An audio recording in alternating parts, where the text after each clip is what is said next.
السلام عليكم ورحمة الله. ازيكم حبايبي؟ عاملين ايه؟ يا رب تكونوا بخير.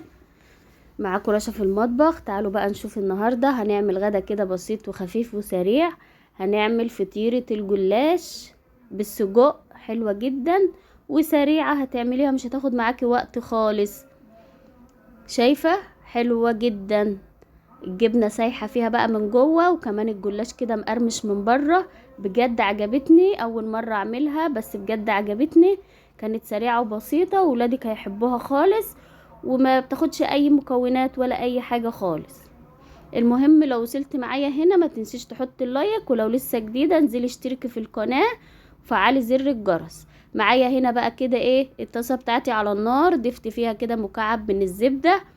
كان عندي بقى نص كيلو من السجق كده، قطعته صغير زي ما انت شفتي كده. يا دوب سبت مكعب الزبدة كده يسيح، ونزلت بقى عليه بالسجق. بعد كده بقى نزلت بالتوابل بتاعتنا، ملح وفلفل وكمون ورشة من البابريكا وشوية كمون كده، وقلبتهم كده كويس مع بعض. بعد كده نزلت عليهم بقى بالفلفل الاخضر وطماطمية كده مكعبات صغيرة، وبصلاية برضو مكعبات.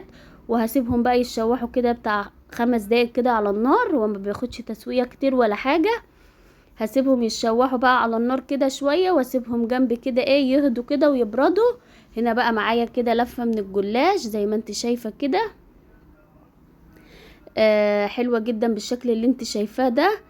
جبت بقى الصينية بتاعتنا اللي احنا هنشتغل فيها. هو النص كيلو ده عمل لي ايه؟ عمل لي فطيرتين من اللي انت شايفاها دي، عمل لي 2. هجيب كده بقى الايه الجلاش بتاعنا كده، هتبتدي تفرديه في الصينية بالشكل ده، وجنب بقى زبدة كده سيحتها، وبين الطبقة والطبقة هتدهني بقى الزبدة كده عشان يطلع مورق معاكي. وانا بفضل الزبدة يعني عشان تديله طعم احلى من ان انت تحطي له زيت. الزبدة هتبقى عطياله ايه تيست كده حلو. هتبتدي بقى ترصي الطبقات بتاعتك بالشكل ده، وهتبتدي تدهني بين التاني طبقة وطبقة كده الزبدة.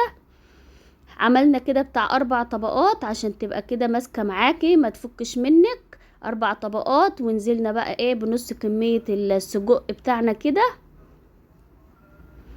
وهتفرديها بالشكل ده. ومعايا كمان جبنة كده موتزاريلا، حابة تحط عليها جبنة رومي براحتك، زيتون، اي حاجة انت حباها في الحشو براحتك خالص كده بالشكل ده. وهبتدي اقفل بقى الفطيرة بتاعتنا زي ما انت شايفة كده اهوت. وما تنسيش الزبدة بين الطبقات عشان تطلع مورقة معاكي. سهلة خالص وبسيطة. المهم ايه، لو لسه جديدة عندي انزلي اشتركي في القناة وفعلي الجرس على الكل عشان اي فيديو بنزله يوصلك. وما تنسيش بقى تحط اللايك بتاع الفيديو النهاردة، ويا ريت مشاهدة كاملة للفيديو، يا ريت اللي بيسمع الفيديو مشاهدة كاملة.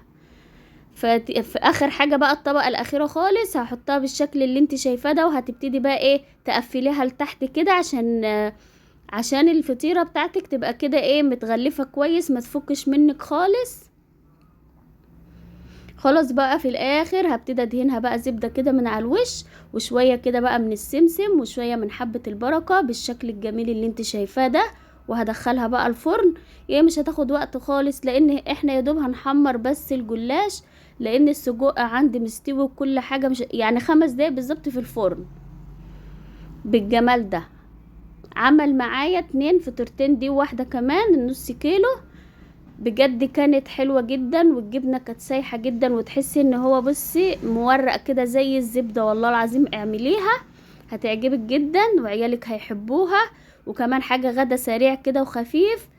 لو انت محتارة بقى تعملي غدا ايه النهاردة او كده، بلفة الجلاش ونص كيلو السجق عملت احلى غدا. الجبنة كانت سايحة بقى، بصوا ممسكة ببعضها، بس كان طعمها بجد كانت تحفة.